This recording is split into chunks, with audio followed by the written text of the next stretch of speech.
It's on. So, Steve Hassan here with Denise Brennan. Hello. Thanks for coming down from New Hampshire. My pleasure, Steve. Yeah, thank you. It's great to see you again. We did a video about 2 years ago after the Mega Raid Memorial. Or well, we did too. We did at the anonymous Mega Raid in Boston. You and Nancy Manny and I each spoke at the Commons. And then you, Nancy, and I did a nice video in the hotel room. Which is up on my website as well. Yeah. I want to thank you for coming down again. So much has happened in the last 2 years. So many people have come out of the group and come out in other ways. Yeah. And I really just want to tap your knowledge and experience base. Maybe we can start for the people who don't know you to talk about your connection to Scientology and why you're here now. Okay. Talking about it. All right, I'll give it a shot. We'll do it. I'll do it as quickly as I can. My name is Denise Brennan. It's probably not a shocker to most seeing this. I'm transgender, and through my Scientology days, I was known as Larry Brennan. Related to what I'm going to be speaking about, I should mention some of what I did in Scientology. One, I worked in the highest echelons of its legal, not the legal that took people to court, but the legal that did their corporate shell games and religious cloaking and so forth. Probably the most relevant positions in that was about a year and a half running the legal outside of the courts in the United States, 75 through half of 76, and then 76 through 81 July. I was the Legal Branch 1 Director worldwide in the Guardian's Office, which meant I was over all legal matters outside of the courts for the world. And then thereafter, can I interrupt you and just say the Guardian's Office is now OSA? It became Office of Special Affairs for those who came into the group after the Guardian's period. Correct, and I could even, this will probably be its own 2-hour video, but I could explain how it did morph to OSA and what came out of it, what was in it, etc., and what was behind it. Well, I think we talked about, for the purposes of trying to keep this under an hour, you focusing on your first-hand experience with L. Ron Hubbard. Good. Your first-hand experience with David Miscavige. Correct. And lots of other stories. Yeah.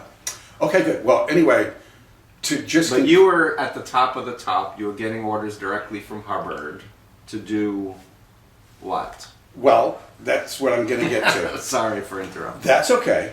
The last pieces which got me more in contact with Hubbard, I was in contact with Hubbard since 1975. Sporadically, I get orders from him.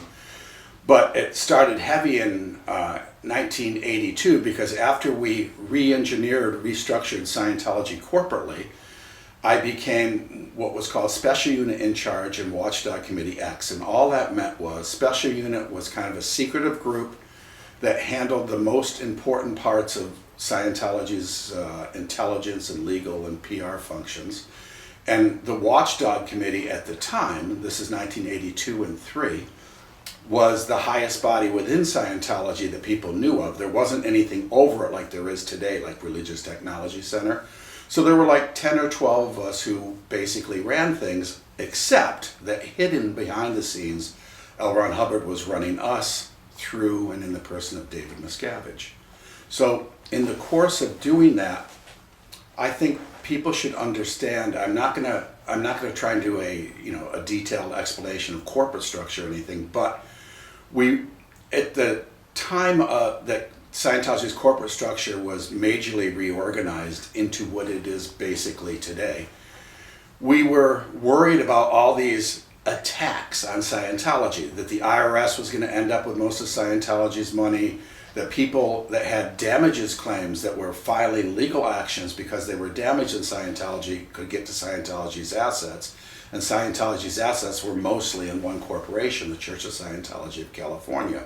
And in a nutshell, millions of dollars were spent, and we broke that into many separate corporations. We took the big money producers and made them their own corporations, like Church of Scientology Flag Service Organization, the Advanced Organization of Los Angeles, the American St. Hill Organization, San Francisco and Los Angeles organizations. Those were big money makers. We made them their own separate corporations. And then we made a mother church out of the Church of Scientology International, who would basically manage those people, and that's what the Watchdog Committee then was in. And then we created the Religious Technology Center, which at the time didn't have anybody in it, but that was supposed to hold the trademarks, and because it wouldn't be directly on management, which it turned out to be, but it wasn't supposed to be, it was felt that it wouldn't be legally liable if one of the local organizations was sued. And then ultimately, the Church of Spiritual Technology was set up to be a place where Scientology could corporately be started all over again should our Religious Technology Center and the rest of it go down to legal action. But in the course of doing that and the things that followed that, I had maybe 250 orders from L. Ron Hubbard. Directly? Directly. And this was as Watchdog Committee member So it's X. safe to say L. Ron Hubbard knew you personally? Well, I didn't hang with him personally. I would go to, Larry Wright kind of covered it in his book, but I would go to Hemet, which at the time was the secret headquarters of Scientology, about 90 or so miles or east or so of Los Angeles. And I would write weekly compliance reports to Hubbard, to the orders I got from him in the previous weeks, as well as briefings to him as to what was going on in the external affairs sectors, legal and so forth, public relations and what have you. And then in the course of the next week, I would get his orders back, and then I'd have his replies to it, and then I'd have to. And those would be written replies? Yeah, those would be written. He was known as Asterix, and that meant L. Ron Hubbard. And in fact... And he was asterisk because publicly he was saying, I have nothing to do with Scientology. Well, I don't make any money from it. And I don't know what's going on in Scientology. And he's been saying that for years. So even when he was running it, he would be known... The orders to us weren't from L. Ron Hubbard. It was Asterix. And in fact, even the code, the people that were kind of taking care of Hubbard then, the brokers, I would have to go through Pat Broker, and we called him Big P. And so you'd see Asterix via Big P, or what have you, or Asterix and Big P, and that's how the compliances went. So that if the documents were ever seized, you couldn't implicate Hubbard. But to give you a concept, I'll go into some of the things he ordered, but since 1975, I had gotten Hubbard's orders. Now you got in 71, just 73. 73. Sorry. Okay. That's okay. So 75. So 75 when I was in legal Guardian's Office, United States, before I went to Worldwide. I got his orders. Like for example, we were running secretly, corporately controlling all the front groups like Narconon, Applied Scholastics, the education groups. All of those groups that are said to be, these are separate corporations that have nothing to do with Scientology. I myself, under Hubbard's instructions, wrote the legal rudiments programs for them, like where we held their undated resignations, where we controlled the corporations, basically. Within the Guardian's Office, there was then a department called SOCO, short for Social Coordination, and they ran those groups. Now, when the Guardian's Office got disassembled in 1981, so we're panning up 6 years from that point, the OSA took on the Guardian's Office legal, PR, and intelligence, but the social coordination, the front groups, went out to be, temporarily we put it under Applied Scholastics California, but then became ABLE, Association for Better Living and Education. But that all came from the Guardian's Office. And then the Finance Bureau of the Guardian's Office was made for a while in the International Financial Police, who carried out tremendous abuses in Scientology. Now, the FBI raided the headquarters in 78 or 79? 77. 77. Yeah. So this whole reorganization was in the context, in a sense, of a major collection of information and people going to jail, including Mary Sue Hubbard. Correct. What it was, first of all, the FBI had its largest raid in its history on the Guardian's Office, Scientology Guardian's Office headquarters in Los Angeles. That's where the Celebrity Center is now. We used to be up on the 5th floor and 6th floor of that. And also on Guardian's offices in D.C., but Los Angeles was the main one. Okay. And at that time, I was promoted out of that Los Angeles Guardian's office to the worldwide one in St. Hill Manor in East Grinstead, Sussex, England. So in response to that, this Guardian's office set up another branch called Geo Victorious, and it was to handle getting the 10 people that were implicated, including Mary Sue Hubbard and all that, getting them off the hook so they didn't have to go to jail, which that utterly failed. But other parts of the Guardian's office, like my legal and all that, we started doing things to try to protect Hubbard. And the first thing is, when Hubbard was saying, I'm not running the Guardian's office, I have nothing to do with it. Well, I was there when the vetting file, shortly after the raid, like within a week, more than 100 people at Guardian's office worldwide spent 2 to 3 weeks going through all the files and vetting out Hubbard's names, because they were full of Hubbard's orders to the Guardian's office and compliances to Hubbard with regard to Guardian's office matters, including intelligence matters and all kinds of despicable things that the Guardian's office. So you'd have like a Sharpie that you would like. Well, you did. It out, or? First of all, I did do it some of the time. I was exempted from doing it full time because I was the legal branch 1 director. So if you're in charge of all the legal in the world, you can't go onto that full time. So I would do it part time. But yes, you had 2 things where you could just vet out Hubbard's name. You had one of those Sharpie cut things, and you would cut them out and come out. So the files were full of cutout files. But also there were some files that were too much Hubbard. You couldn't even they had to be removed. So what we did, we removed all those files from the Geo, all those compliances to Hubbard that mentioned his name throughout it, and orders that were clearly from Hubbard. We removed them from the files, and we put pieces of paper in the same files that either said gone to Luton or gone to Leeds. And we tried, in case, figuring that we were going to get raided at Geo worldwide, that they would find all these files that said gone to Luton and gone to Leeds, so that then the raiders would go to Luton and Leeds, England, trying to find out where it is, but they never did go to Luton or Leeds. It was kind of hilarious. But it took more than 100 people, more than 2 weeks, just to get out Hubbard's orders and compliances in the Guardian's office. That was the magnitude of how much. Okay, so I'm totally enthralled, and I could spend a week. Yes. But for the purpose of this video, because really, literally, I'm fascinated. Yeah. Like I was watching Scientology from the outside as a cult expert and trying to help people leaving Scientology get their heads screwed back on, because it was so unscrewed.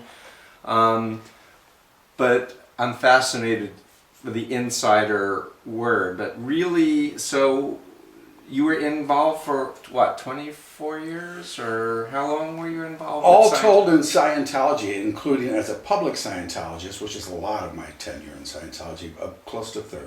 Close to 30 years. Yeah. And you achieved a rank at the very upper echelons of running the organization. Oh, correct. And you were involved with the whole switch from it being what it was to becoming a religion. Is that correct? Well, in a big way, yeah, I can explain that. But he pushed religion before my time. Okay. But then it fell out because it really wasn't. Nobody was wearing the minister collars anymore. People weren't getting ordained anymore to avoid the draft and all that. And it just fell out. There was no Sunday services anymore. But because of the raid, the 1977 raid, right. This, for example, is the first What is Scientology book. Let's show it. I'll hold it up. That's the first What is Scientology book. They have many now with scholarly opinions. Yeah, mine is much thicker than that. Well, this was our first one. And if you look in, it was published in 1978. Mm-hmm. And if you look at the authors, you'll see primarily Guardian's office staff, including myself, and, well, Larry Brennan, I was at the time. Mm-hmm.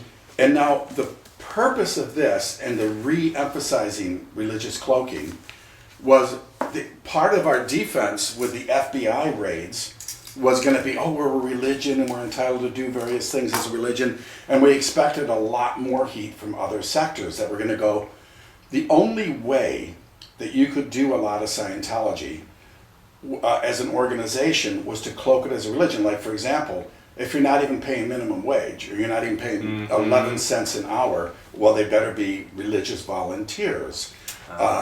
If you want to avoid psychological practice laws in cantons in Switzerland or provinces in Canada or states in the US, you have to, one, work, which we did, to get to get people to introduce laws or amendment to laws that exempted ministers of religion from psychological practice registration laws, and then we trumped up religion. There were so many ways that religious cloaking was important, but it had fallen out, and that book was the first step of putting it back in. And then I wrote all the legal rudiments programs for Scientology. All right, the local legal person has to go around the organization, make sure the cross is up, make sure people are wearing collars.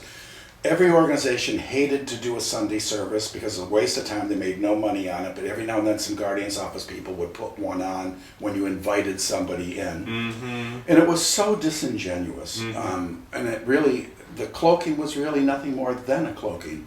And the corporate veils was nothing more than to hide behind corporate veils the people who were really responsible and liable for the running of Scientology, right. Hubbard and then Miscavige, and it was to protect them and pretend they're not liable for the things that they're completely liable So they could have slave labor and not pay them minimum wage. Yeah. And get around psychological laws for people to do therapy, so right. That became religious. And what was the other?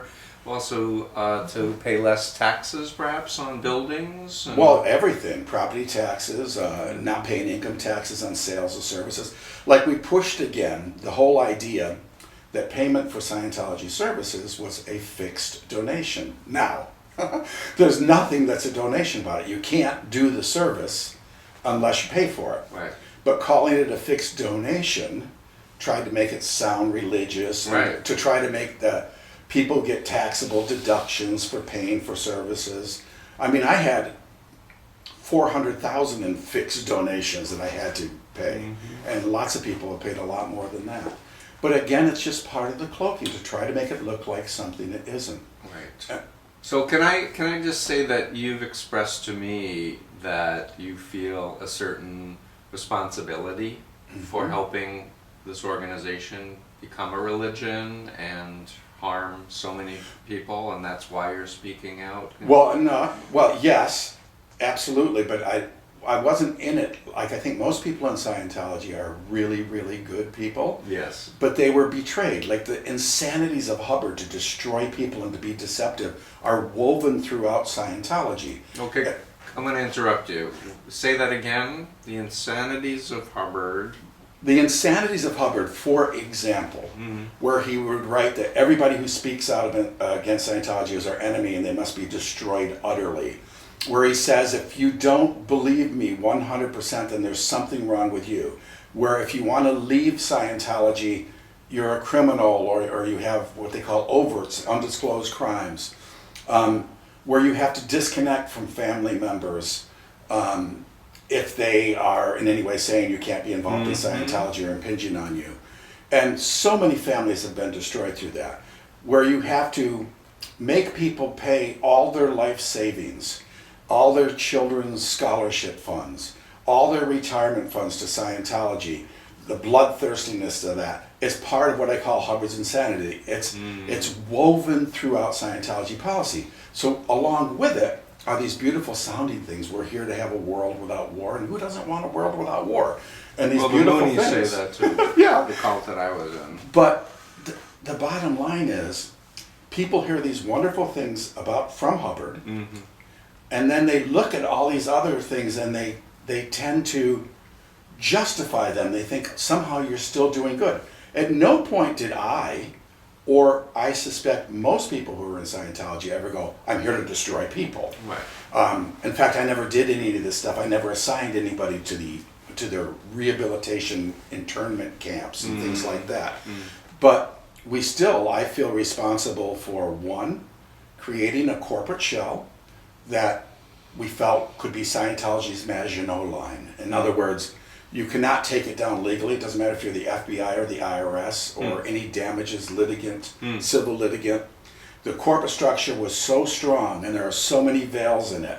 And when you combine that with a religious cloaking, you can't touch us because we're not paying minimum wages or something, then it becomes an impenetrable line as you amass millions of dollars and hire the best legal attorneys to fight any frontal attacks into it. Right.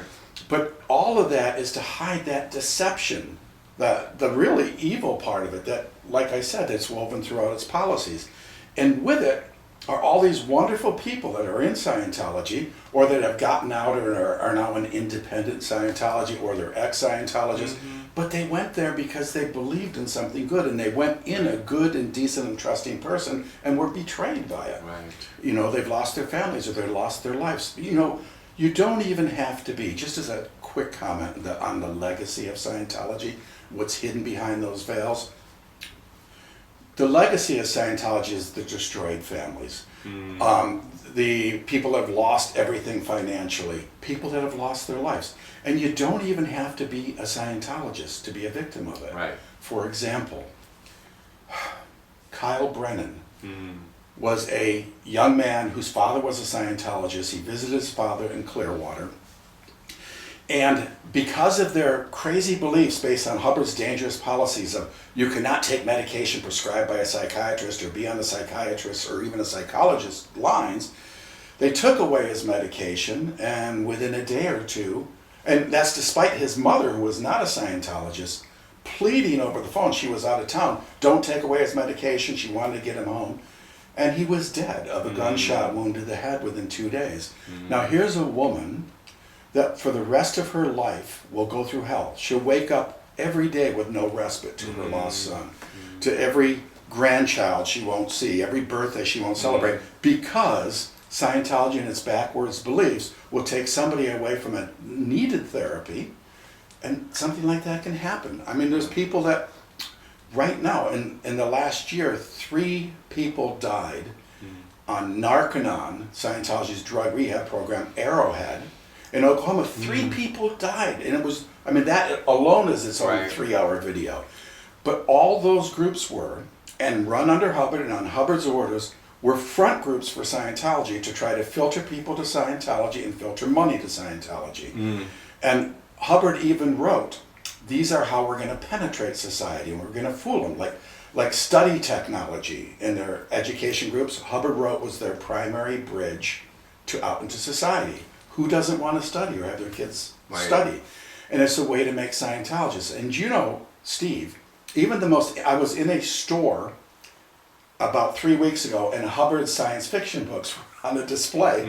And I asked the manager if he knew that, like, this is just, well, they're just science fiction books. They're harmless, right? Well, if you look at Scientology's response to the IRS in 1993, they explained why they're selling those books. And it's to turn the people, to get the people's names, and then try and sell them Scientology books and turn them into Scientologists. Now, they told the IRS that so as to get their taxes up stats and say, well, it's all religious why we're selling these non-religious books. But then they set up a separate corporation and they say, oh no, we have nothing to do with Scientology, and we only have something to do with selling an independent author's science fiction books. That's not true. Right. It was just a way to make money. So let's come back to the book that you published. If you can hold that up for a second. It's free. It's on the internet, which I'm going to post a link. Should I take that out? And in this, let me just hold it up a little bit closer. This is free on the internet for people to download. It is. Correct? Yeah, I never sold it. Now, the subtitle is A Study in Perjury, Lies, and Misdirection. Yeah. So could you talk about DM and specific lies? Sure. I mean, for me, you know, how do you trust any person or any group if the leaders are lying? Because if you're aware they're lying to the public, like they were lying, we don't do any disconnection. Yeah.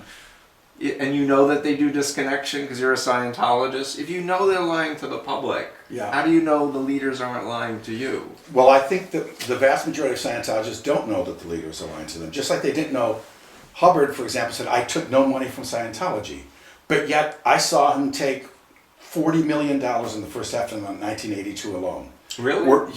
People were abused, interrogated. Their missions of Scientology were taken over, and the money was funneled through Liechtenstein, Canada, so you're and so saying forth. Hubbard was a liar? Oh, completely. he would say, I'm in this, I don't take any money from Scientology. I'm in this for the good of mankind. I get some royalties for my book, but that's it. But you know what? Myself and another guy by the name of Lyman Spurlock spent that whole part of 1982, every week we would get an order from David Miscavige or somebody underneath him, like Franny Harris, $1 million got to go to Hubbard and you have to legally justify it. So they come up with all of these things to try and justify. And you would send what, a bank wire? Or? No, I didn't send the bank wire. I got stuck with having to try to justify it legally. So we just spend millions of dollars to set up a corporate structure to separate Hubbard's and Scientology's interests, to make everything safe, and now it's even worse. It's like they use it as a way to abuse others and to funnel even more money to Hubbard, and that's its own video. Okay. But anyway, on Miscavige. Please, let's here's talk an about example. DM, and I'm particularly interested in your comments and opinions on independent Scientologists. Okay, sure. Well, first on DM, who is running Scientology. This is a book that's nothing but about perjuries that he's committed in two legal declarations in the 1990s. And the book it was always free. This artwork with this evil guy here is from Jeff Hawkins. He's brilliant. He's very good. Doesn't he have a book out? What's the title? He has a couple of books out. And he was has a a PR beautiful person blog. for Scientology, wasn't Well, he? I think he worked very high up. Like he designed, for example, the Dianetics campaigns, where you see the exploding volcano. And part of the programs that he worked in got a lot of people into Scientology. I think he was always a very gentle and good guy, but a very professional marketing guy. In any event, the book is just is for the most part a collection of many of my postings, and I had a whole series that would show perjury. For example, here's a very, very simple one because we don't have time to go into the depth. But in a declaration in a case called Larry Wallersheim versus the Church of Scientology, California, David Miscavige says that I was not involved in the corporate restructuring, but I'm aware of the events that led up to it. That's his legal declaration. However, if you go to his website on RTC and they're promoting what a wonderful man David Miscavige is, this is a quote. This is years later. Mr. David Miscavige has worked tirelessly to protect the religion. He authored the early 1980s reorganization of the church's corporate and management structures, which gave the religion's years of sustained growth and stable leadership. So in his PR on a website, he says he authored it. In his legal declaration, said I wasn't even involved in it. And oddly enough, both are wrong. He was involved in it, but he didn't author it. And he had to approve it. Well, weren't you the author? Well, a whole lot of attorneys that we spent millions of dollars on. I would chair the meetings. Literally, we'd something 3 times the size of this room, huge boardroom tables with some of the highest priced attorneys from around the world are sitting there, like litigation attorneys on damages cases, trademark attorneys, corporate attorneys, tax attorneys. I had to chair those meetings as we're getting all the input. Like somebody would tell a joke and it would cost us $3,000 with everything they're paying. So I say, gentlemen, so I chaired it, I put it together. It's called I put together a proposal to launch the new corporate structure, basically. And I had to take it. Nobody could understand it. They had to approve it. And so David Miscavige had to approve it. So I was called in, and that's actually the first time I met him. This was 1981. And I had the whole proposal for the launching the Church of Scientology International, and he grilled me for about 5 hours. And I answered all his questions. I taught him the difference between religious and legal, ecclesiastical and all that. How the corporate shell games, how it would work, how people would be protected. It was all in an interest, for what it's worth, to separate out. Hubbard was constantly taking money. Let's put his interests over there in author services, and separate everything else so that we can get it straight once and for all. But he had to approve it, and once he approved it, then I went to other watchdog committee members at the time and coordinated with them because they wanted to make sure that they could still take all the money from organizations and bleed and dry and all that stuff, even though this new corporate thing. Miscavige doesn't realize that even though at the time he hid in author services while he secretly ran us. I used to go to author services every week in meetings with him as he ran us. And then later hid in RTC as chairman of the board RTC. he was always running Scientology. And what he doesn't realize is every person he's beaten, every person he's taken off of their position. You're talking about DM now. David Miscavige. Every person he incarcerated against their will was a piercing of the corporate veil to show that, wait a minute, those were corporate directors that he would just take off and run. It was all phony. No directors ever ran anything in Scientology. And they were front people. They were all fronts. We had undated resignations for all of them. Miscavige held it. Undated resignations for all of them, meaning in advance of when they left their position? Is that what it is within the typical Scientology corporation at the time, you had 3 levels of corporate officials. Trustees, whose main job was to appoint the directors. The directors, who did everything a board of directors would do in a company. And then underneath the directors are your officers, president, secretary, etc. All of those people are corporate officials that are appointed. They're in bylaws or they're in corporate minutes. What we had was every single one of those officers, directors, and trustees' resignations saying, I, Joe Smith, hereby resign from the board of directors of, name the group, Church of Scientology International. And then they were kept separately so that people could be, so that Miscavige really ran it. At the time, Hubbard ran it through Miscavige.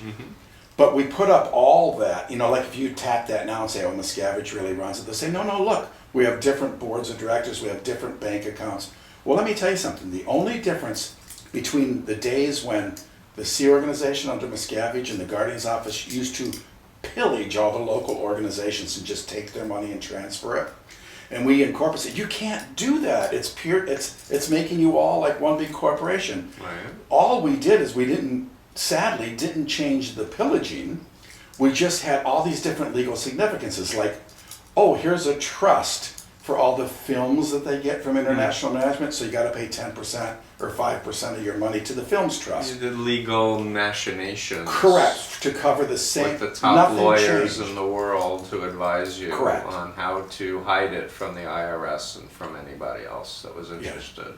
Yeah, and at the time, shame on them. Well, and at the time, you thought you're saving the world. You're protecting the one truth. And everything got harder because Hubbard was ordering us take all the money from the local organization. So And how do you know it was Hubbard and not Pat Broker, just for devil's argument's sake? I've had so many. Pat Broker didn't know the first thing about legal. And Hubbard had been doing corporate shell games forever. Like, for example, some people have in their books stuff he did in the 60s and, how they had all these phony associations and all that, which was Hubbard's dream. Hubbard did that throughout the whole, as long as he was alive. For example, when the flagship, the ship Hubbard was on, was sailing out and he was hiding away from things, when it had to move to the United States in '75, I was in legal, Guardian's office in the United States. Nobody knew about it. It was super secret. So we got an order. This is just an example. Send the person that knows the most about property acquisition, legal and all that, to Savannah, Georgia. He will be contacted. So I go to Savannah, Georgia. What am I here for? And I get Hubbard's, one of his main staff members, his Commodore staff person, called CS7, Rick Merwin. He joins me in the hotel room and explains that Flag is going to come to shore. And Hubbard had worked out a plan that our front was, we were employees of Southern Land Development and Leasing Corporation. And we were going to buy land because we're going to develop and lease it. And then we're going to rent it to the United Churches, at the time it would be the United Churches of Georgia, and then Scientology would be one of their tenants. But really, all of that was controlled by us, and it's a stupid, stupid plan that's easily blow-upable. So we So Hubbard was stupid? Yeah, he was never very good at legal. He would dream up crazy things. I didn't say that. Well, no, I did say it. In legal, I have to go off of this topic to give the example, but he would say he found out that somebody was selling ministerships, which that guy's going to be blown away by the IRS. But he's selling them, and then you could become a minister, and then your house, you get tax deductions on your house and all this stuff, right? Well, Hubbard saw and said, we should do that. And we're going, please no. And he would order it be done, and we'd work out ways to make it look like we complied or all that and not really comply. even with the launching of all the missions of Scientology, Scientology Missions International, the Hubbard orders were behind the scene. They're in an affidavit I did. So for those people that I've met who are independents and Yeah. they still believe that Hubbard was a genius, Right. and that all this is lies about his background, he wasn't a bigamist, he Right. wasn't.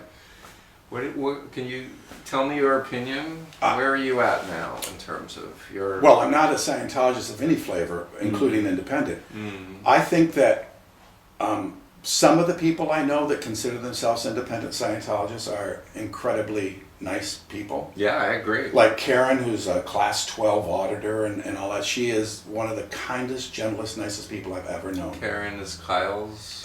No, Karen, I'm sorry. Victoria is Kyle's mother. I'm sorry. She was never a Scientologist, nor was Kyle. Got it. Karen also lost her son, Alexander Jentz. Oh, that was Hebrew. To another horrible policy of disconnection in Scientology, where she was not even told her son died or that he needed her financially or medically and all that.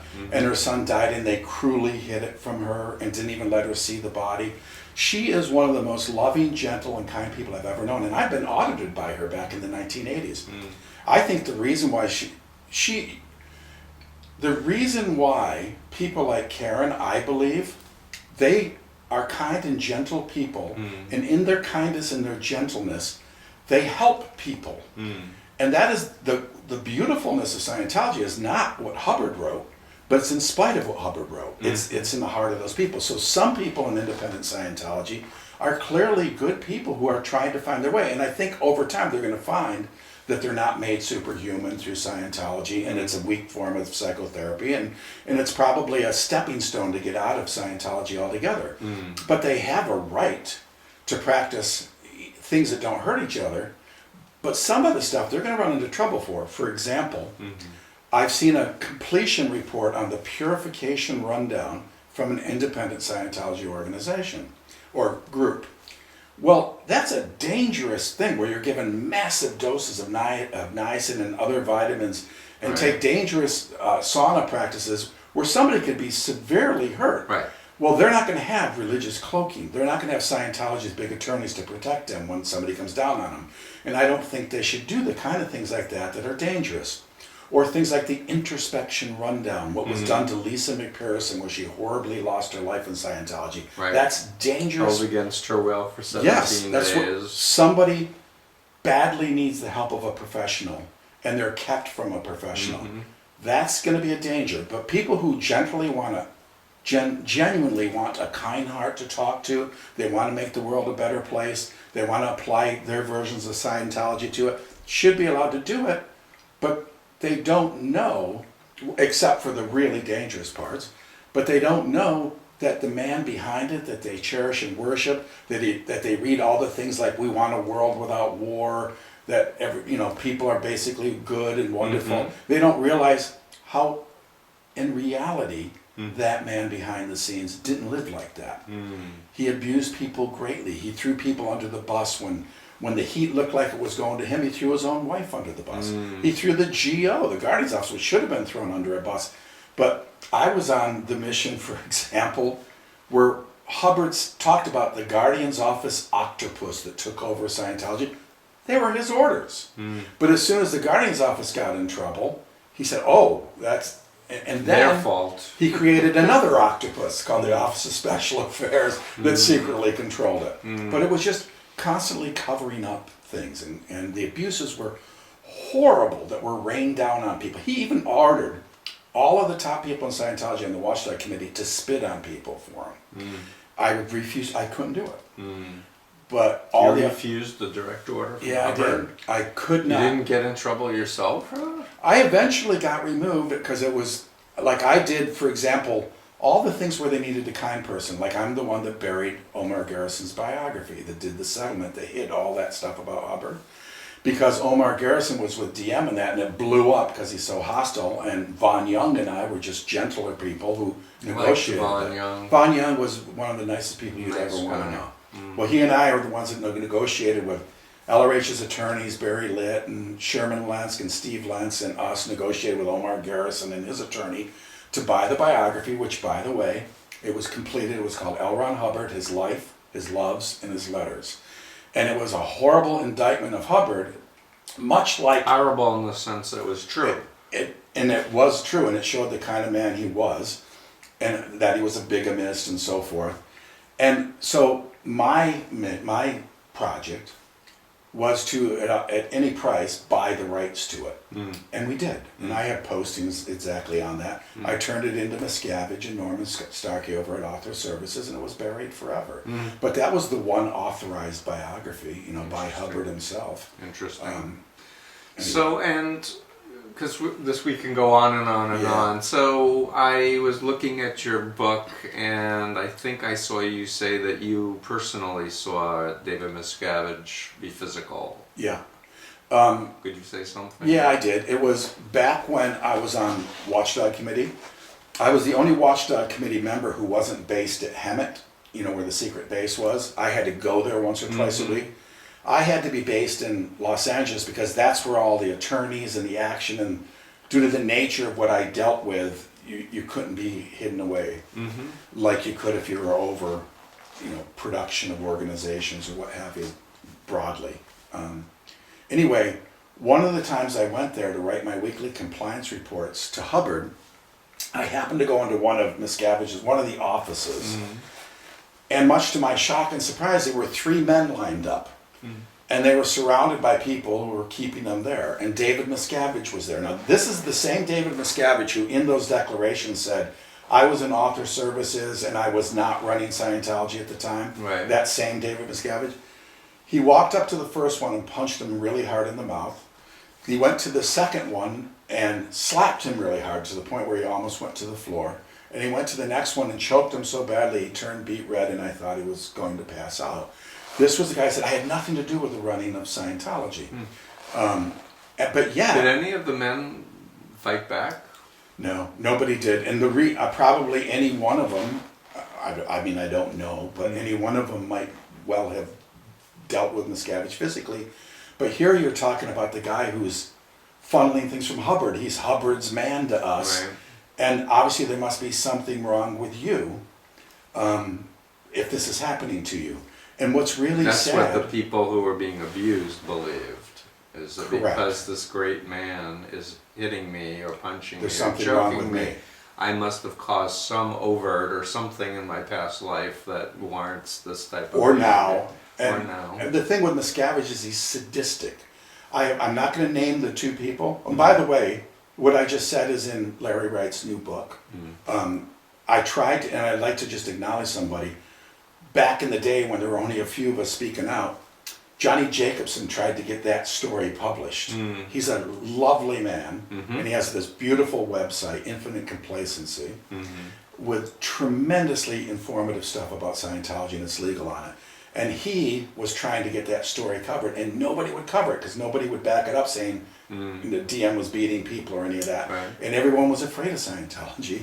And Miscavige had his lawyer, Bill Drescher, go through my friend and lawyer, Barry Van Sickle, and say that I had to stop all my postings about him and the corporate stuff, saying I was... Threatening you, basically. threatening me. They said I was guilty of breach of fiduciary duty, because I had a fiduciary duty never to tell the truth about the corporate and religious cloaking. And I was an extortionist, because I also wanted my money back. So what I did was I wrote back to Miscavige, and I told him that I wasn't threatening to expose him. If I didn't get money back, I was exposing him. And he's being exposed, and I've seen you do it, and you're horrible, so sue me, do whatever you're going to do. And then when Anonymous came out, which, by the way, I hope we have 2 minutes on that later, when they came out and the floodgates opened up, I published on their first, interbulation.org, which is now Why We Protest, part of my letter to Miscavige. But the point is, he tried very hard to get me to stop posting. And he threatened, and really, what do I have to lose? I have nothing financially to speak of. I'm not going to lose my empire, but I could lose my soul. And I think that...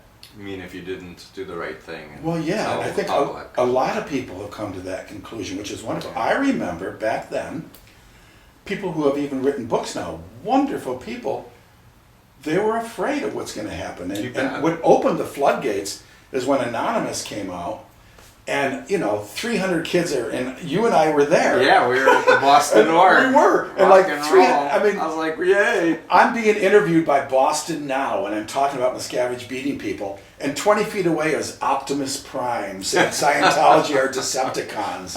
And then people singing the Cake song and We Are a Pirate. And meanwhile, in the middle of that, people have signs about the death of Lisa McPherson and stop abusing people and stop disconnection. And it was this wonderful, joyous thing. And Scientology tried to destroy him. I have seen David Miscavige say, make up crimes in people and get them jailed to get a head on a pike. And I've seen Hubbard do it. And then they tried the same thing with Anonymous. And pretty soon, lovely people who meant nobody any harm. Epic Nose Boy, from England, got arrested for calling Scientology a cult. This beautiful Anon got arrested by riot police in Atlanta, Georgia, because Scientology had the police all scared about what Anonymous was. Right. Greg, a lovely man in Boston, was charged with criminal. Basically computer folks. Yeah, they're who were great speaking guys. out about Scientology. They're wonderful people that opened the floodgates. So we've covered some things about Hubbard, some things about DM. Yeah. We talked a little bit about independence, and you said pretty much, be careful which techniques you still do, because you could get into trouble if you're doing the and you could hurt rundown people. and hurt That's people. the real point. And I would, by the way, I'm a therapist, okay? I'm an SP. No, you're I'm a good, total therapist. SP. But You haven't have a t-shirt. I mean, to prove it. there have been so many different therapeutic techniques in the last 25 years that I've been practicing, and what they come up with, the bottom line is a kind, caring, compassionate person in a relationship, really listening to the person. Like, that is the fundamental bottom line. There are lots of techniques for dealing with PTSD and other things too, but if you're not a deeply compassionate, kind, caring person, it's not going to work. Right. Whatever the technique. As a therapist. As a therapist. As a healer. Right. Agree. But I would also add, friends do that. I agree. Siblings do that. You don't need to pay someone. Correct. To care about you. A walk in the woods and with a love friend you. can do that. Yeah. And to have a real relationship. And the one fundamental thing with all mind control cults, in my opinion, is they create this illusion that you're elite and you're special and you have a higher level of caring and knowledge and wisdom. In my cult, we loved better than anyone else. But when you step back from all the mind control, the love was all conditional upon doing what the group wanted you to do. The minute you said no, or the minute you started reading material you weren't supposed to read, or talk to the evil critic who's the ex-member, you're a bad person. Yeah. And when you step back and you really start looking objectively at the behaviors, not the fantasies, and not the words, but the behaviors, it becomes really, really clear that these groups are dangerous and harmful and destructive. Well, I agree, and I can tell you just from my own personal story as a transgendered woman. In Scientology, that was as I was getting auditing at their then top level you could get in Clearwater called OT7, solo knots. So every 6 months I had to go for checks there on the e-meter and all that, and sometimes I got called back. And anytime like something like, oh, you're thinking like a woman, or you had some desire that you're trying to withhold, that you know that you are, and you're withholding, and they get it out. They get it as that is a sign of out ethics. And so they treat you, you're sent to ethics to handle it, or you're made to pay tens of thousands of dollars for counseling, forced counseling on a lie detector to find out why you're so bad that you feel that way. And it's right to the point. I think the only reason I didn't commit suicide at Flag, it was so bad, is I kept thinking of my daughter. And she was something to live for. And she is. Somebody I'm incredibly proud of. But yet, once I get out of Scientology, last year, roughly a year ago, 11 months ago, I came out as a transgender woman publicly. Like there's 30, 40 people knew who were close, who were lovely supporters, but the public didn't know. and they only knew me as Larry Brennan. So I came out on the ex-Scientologist message board, not expecting, not knowing what the reply would be. Mm-hmm. I got 200 replies of the deepest, kindest love as I basically imploded on the thread. That was wonderful. And almost all of them were ex-Scientologists. For you. Everything and then some of them said, my God, thank God I'm not still in Scientology, because I would have considered you a suppressive person or a potential trouble source or somebody crazy. And yet I got the most incredible love, and other people shared their stories. And it was those people weren't evil. They were the ones that had the kind heart and the gentle heart, and that was everything good about Scientology. Right. Because if there's anything good about Scientology, it's the good or the bads. Well, the bad is written in its policy, but it's also in the heart of some people. But the good is in the heart of people like that, who are loving and accepting. But within Scientology, I almost died. It was so horrible being treated like you're this freak and you're this out-ethics scum and you have to apply conditions and go to other people and beg their forgiveness that you feel like you're transgender. I once had a knowledge report written on me, to which I was called to flag and interrogated because I was shopping with a bunch of girls and talked like one of the girls. You know what talking like a girl was? Terrible. I called somebody sweet. I forgot. Terrible. I forgot boys don't say sweet. Don't call people sweet. I know, but that was my crime. So you can see how dangerous that practice is compared to the friendship I got from the ex-Scientologists and from the Anons. And from most of the decent more people. Enlightened world that are dephobitizing being gay, and now there's more understanding about transgender, etc. I guess there's a whole nother tape we can do. We don't have time to do it today, but I have encountered in my practice so many people who got involved with a destructive cult early on in their life, 17, 18, 19, 20. They hadn't figured out their sexual orientation yet. Let's say they're gay, and got into a homophobic group like the Moonies, or Scientology, like Jehovah's Witnesses, like Scientology, and then had to suppress all of their natural feelings and impulses and desires. And they talk about the dual identity model of the cult identity suppressing the real identity, etc. And when I was reading the Lawrence Wright book, when I was talking with John Atack, who has his book coming out again, Let's Sell These People a Piece of Blue Sky, John talked about one of the ex-Scientologists walking in on Hubbard having sex with a little boy, and Larry Wright's book talked about Heinlein, Robert Heinlein, the science, maybe having sex with Hubbard, and as well as Quentin Hubbard, Hubbard's son, I was told was gay and died either suicide or murder. But this kind of twisted, self-hatred, if Hubbard was in fact gay, I would imagine he was, or bi, just being promulgated on thousands and thousands of people over decades. Yes. And basically turning people against their true natures.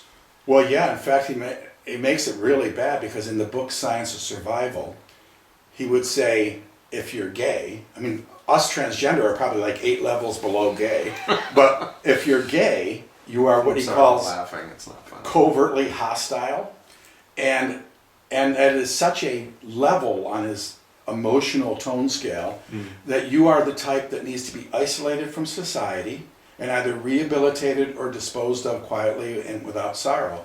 And I remember the first time I went to Germany, this is before I spoke there, and I called Ursula Brett and I said, you know what, I hear you're the worst SP in the world, but I'm out and I want to talk with you and see if you are. And she and I got together, and she's a wonderful lady, and she took me on the speed train to Berlin to speak to some Lutheran ministers, Lutheran teachers. Right. And I saw the Berlin Wall. There's a segment of it still there. And I thought, oh my God, under Scientology, those people, gay people, so many people that are chronically in grief, sad, apathetic, would be isolated in camps like that and quietly disposed of without sorrow. It's so horrible. Hubbard has a tape, which is what happens after we get a local community, all Scientologists, like it says, where you clear a community. Well, the organization becomes the political center. And then all policy, including like United States Constitution, the British Constitution, is replaced with Scientology policy. And you think of the internment camps and all that, the world would be a hell. And yet there's these wonderful people that had this wonderful dream that were betrayed. So as you were saying that, I gotta say that I actually was at a meeting, an impromptu meeting with Sun Myung Moon, my former cult leader, and several of us leaders. And he literally said, when we take power in America, we will amend the Constitution and make it a capital offense for people to have sexual relations with anyone other than the person assigned by the church. So we're not even talking gay sex. Yeah. He's going to authorize homicide or genocide for anyone who has sex other than his assigned partner.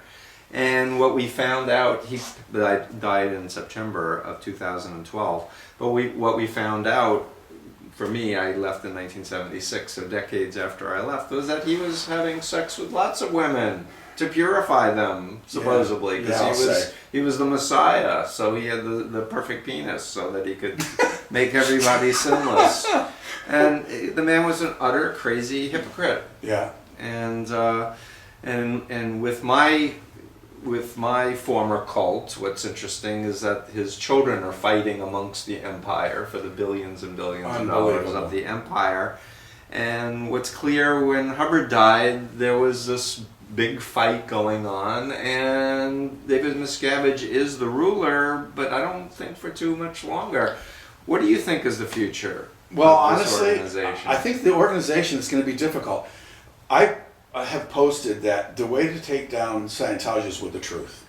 Get the truth out broadly everywhere, and it will die a death of cash starvation, eventually one organization by another, because nobody's going to want it, because they're going to know the truth of it. And people are going to get out of the control of it into the light of being a free person.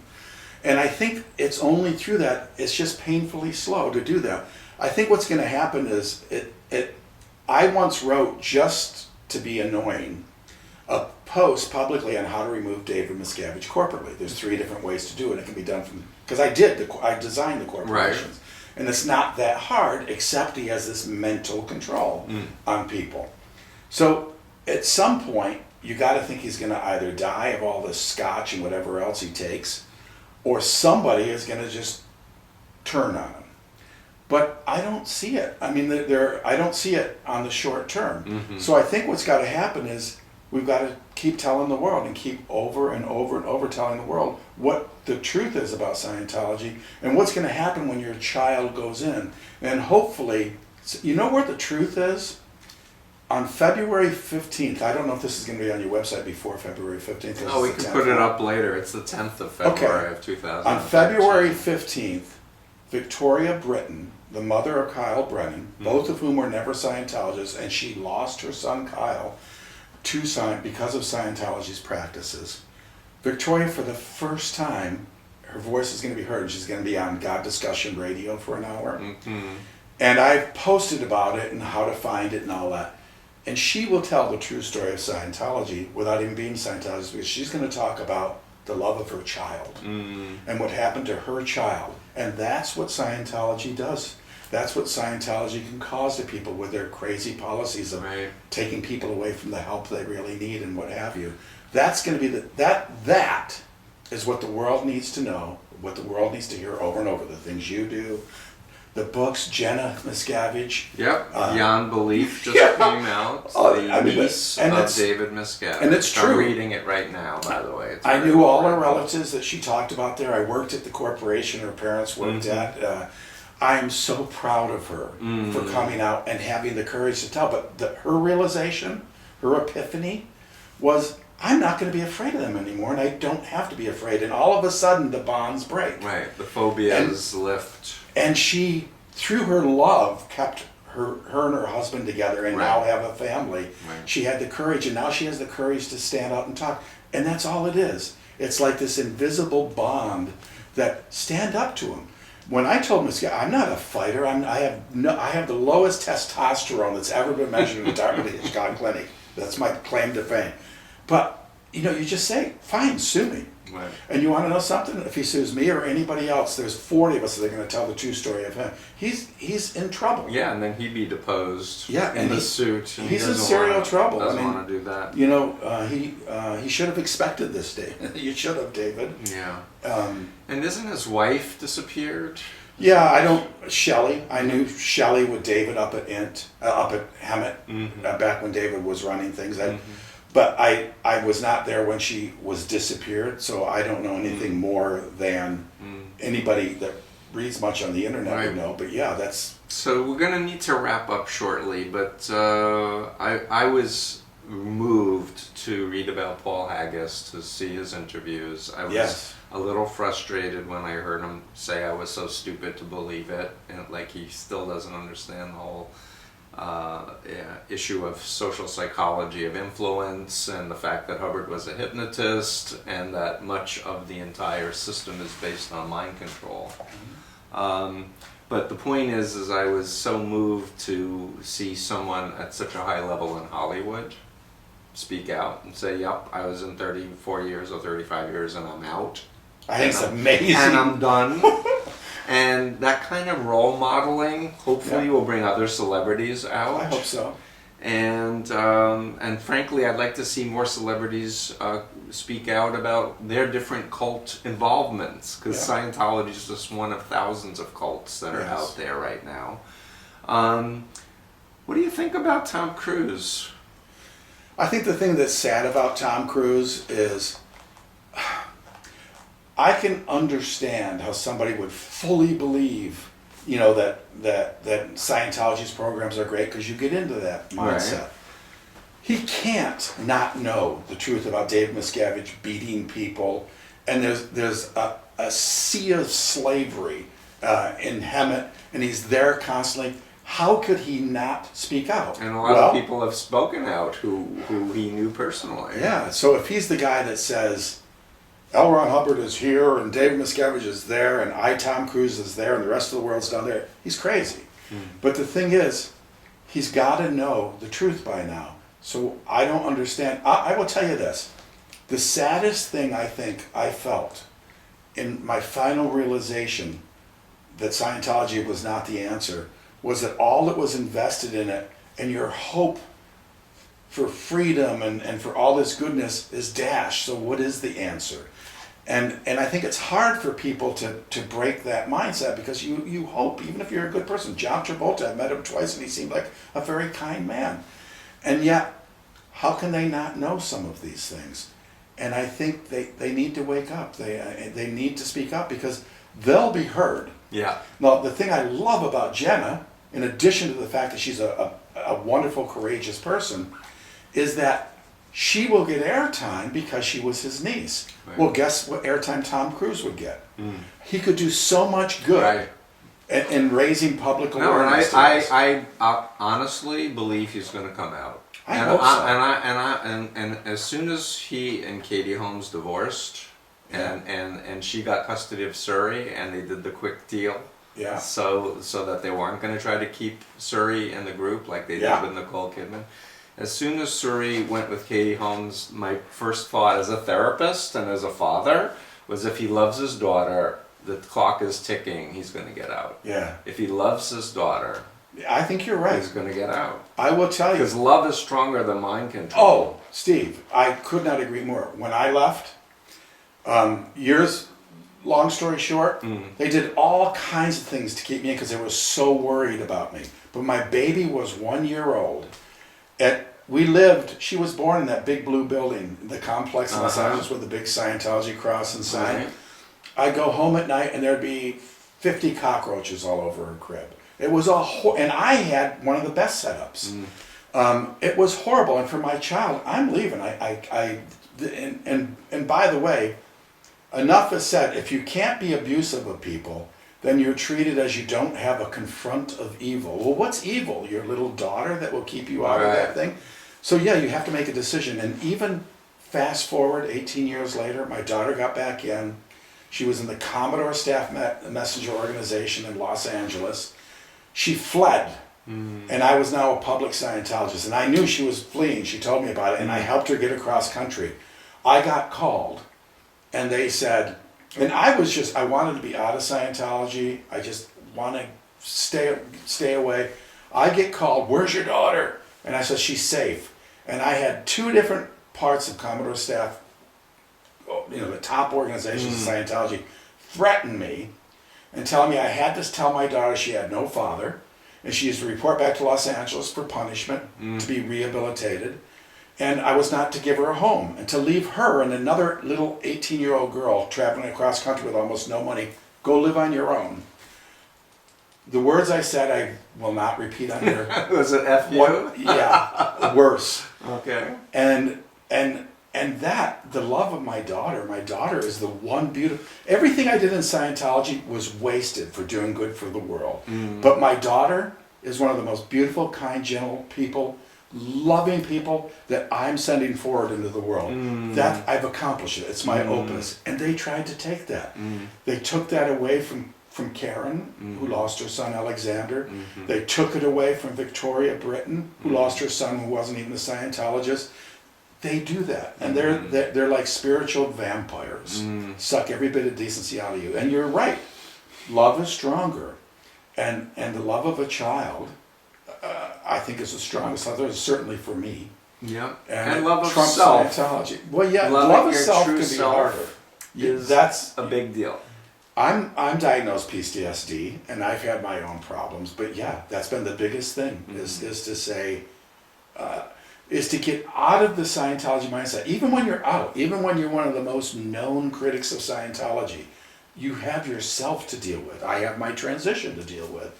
And you're constantly you have to get rid of the Hubbard mindset that it's something wrong with me, that I have this viewpoint, and I'm not entitled to feel like a victim, where I have to rise above my problems. No, you need to embrace them. You need to confront if you've been them. victimized, you need to accept, you know what, I got taken. Yeah, and it's they the lied opposite. to me, and they manipulated me, and they hypnotized me, and they kept me from information that I needed to make good decisions. Well, and they imprisoned me through phobias, as you were saying, Yeah. to get past the phobias. well, that carries on even when you leave Scientology, because when you're with another therapist who's not a Scientologist, and you're saying, I shouldn't be crying, I shouldn't be breaking down, I have to rise above, and your therapist is spending like 15 sessions with you saying, will you forget Hubbard for a second and look at your problem and embrace it? It's you, it's part of your life, and we're going to deal with it. No, you're not some, and it's just, even those subtle things that you carry with you, like, ooh, I can't really ever see, yes, I'm out of Scientology, but I'm never going to see a psychiatrist or a psychologist, or I'm never going to take a psychiatric drug to help me. Those things stay with you, and it follows you. But they're phobias. Yeah. And so I'm just going to say this, and then we should probably wrap up. Okay. But for me, because I've been doing this for 36 years, helping people leave destructive cults, and I hope it doesn't sound trite, but the way to recover from cult mind control is to control your own mind. And the way to control your own mind is to know how the mind works, to know yourself, to accept yourself, Yes. to accept your feelings, Yes. all of your feelings, Yes. the good feelings, the bad feelings, the up feelings, the down feelings, to be in the here and now, to be in your body. Yes. To not, if you're having an obsessive thought that's negative, to go like, what's that about? Where did I get that from? And if it was a cult thing, there are techniques for going back in time to remember when they put it in you and to say, no, I don't accept that. Yes. And so the trick, really, if I was going to give you one of the techniques for healing from cults, it's to go back in time, knowing what you know now, to key moments when you were recruited, etc., and basically imagine saying what you would have wanted to say, or doing what you would have wanted to do if you knew then what you know now. Right. Yeah, it would have been a different scenario. Because you're basically taking the real you and putting it into your cult identity, and helping your cult identity leave. Because any sane person once they understand what the cult was really about, they'd want to leave. They'd say, no, I'm not going to do that. That's illegal, or that's immoral, and leave. Yeah. Walk out the door, walk out the door, walk out the door. Yeah. And in that way, you kind of deconstruct your cult identity. Yes. Because I should have, and this was one of my guilts. I told you the story about when Moon was going to take over power in America. He was going to amend the Constitution. I had guilt for years because I'm Jewish. Like, I learned about the Holocaust, you know? And I said, yes, Father, at that meeting. And I should have said, you're freaking out of your mind. You're like, want to be like Hitler? You're going to kill people, you idiot? But until I did that revisualization strategy, and in my mind, when he said that, I said, you're out of your mind. Yes. You're going to kill people because they're not behaving sexually the way you like? Yeah. You're out of your mind. I'm done. Yeah. And walked out of the cult at that moment. I agree. And in that moment that I visualized walking out, I was free. Yeah. Of that part of me that was still tortured, that I collaborated with evil. That makes a lot of sense. Yeah. Yeah, it really does. So there is hope of recovering from cult even after 30 years, 35 years. Yeah. Because if you're living in the here and now, and you surround yourself with loving friends and good people, and you do meaningful things and do meaningful work, what's better than that? Oh, I did, that and your family, and I agree. It's wonderful. Thank you for Steve. speaking out. A pleasure once again. You're a wonderful person. And good luck. Yeah, thank you. I appreciate it. So we want to plug Larry Wright's book, Going Clear, Jenna Miscavige Hill's book, Beyond Belief. Yeah. My friend John Atak's book, Let's Sell These People a Piece of Blue Sky. Yes. Any other books you want to mention that were helpful for you? Oh, that were helpful. Nancy Maney's book, My Billion-Year Contract, was amazing. John Digan's book, The Complex. That's where my daughter was born. Was that Complex? No, I haven't read that one yet. That was very good. Get that one. Amy Scobie's Abuse at the Top. Mark Headley's, Jeff Bloom Hawkins. for Good. All of them were telling wonderful pieces of the story of what it's really like behind the veils of goodness. And isn't it helpful for exes to read these books? Oh yeah. To just kind of really, hear the people's stories and experiences. It brings back specific pieces of the puzzle to put your own experience in a context. Yeah. Good. So thank you again. Yep. Thank you, folks. Bye, everybody.